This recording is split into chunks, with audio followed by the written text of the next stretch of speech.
Needle in a haystack. We all know that the ancients had nothing to do all day. For example, historians tell how they spent all day looking for needles in haystacks. However, fear not, for we are here to help them. Make a function that counts the number of occurrences of the word needle as a substring in a given string. A string is not formatted and can contain all types of random characters. So let's examine our solution. The first thing I want to do is make sure I can find all kinds of needles, regardless of whether the letters in them are lowercase or uppercase. Next, we will need to declare a few variables. To begin with, we need a variable in which to record the number of needles found. For the other variables, we will need some explanation related to the algorithm of the assignment itself. The algorithm, I imagine, is to traverse all the word combinations in our string. But we're not going to do it haphazardly. We're going to start with the first few letters and move one unit each time until we've dug through the whole string. The words we'll be looking for don't have to be shorter or longer, but exactly the length of the word needle.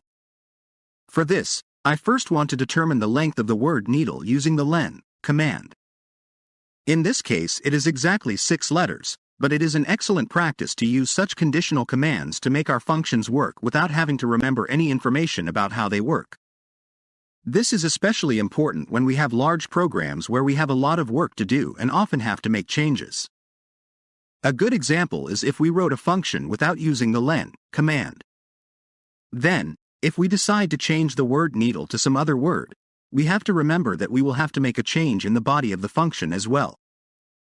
This is a rather cumbersome practice, especially for new programmers.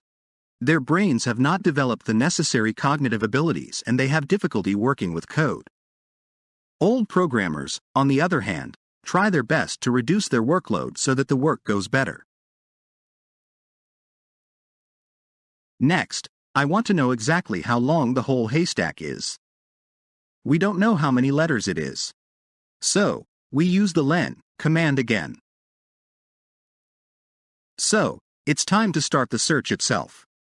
For this, we'll use the heavy work animal of programming, the for loop.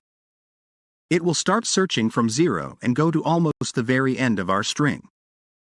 We'll have to do a bit of math to make sure we don't go outside the string and thus avoid errors or unnecessary calculations. And so our search will end when the string becomes so small that it can't hold the word needle in it. Or string underscore length minus needle underscore length plus 1. And now it's time for the check itself. For our convenience, we'll use the string cutter tool in Python, which allows us to select a substring by specifying a start and end to our requested substring. Once we have cut a piece starting at the current position of our loop and ending 6 positions forward, or the length of the word needle, we directly compare the contents of our chosen substring, and if it matches the word needle perfectly, we record that we have found a match.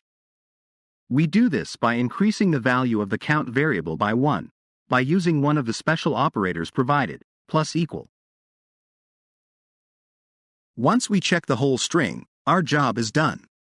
Naturally, we have not made any mistakes in solving our problem, as is often the case in writing code, so we return the result with the return command. Here, I want to congratulate you for your patience and sincerely hope that if we meet a group of ancient people, we can use our programming skills in order to improve the work of humanity. I personally take pride in such accomplishments. I wish you success in all your endeavors and hope to see you in the next video.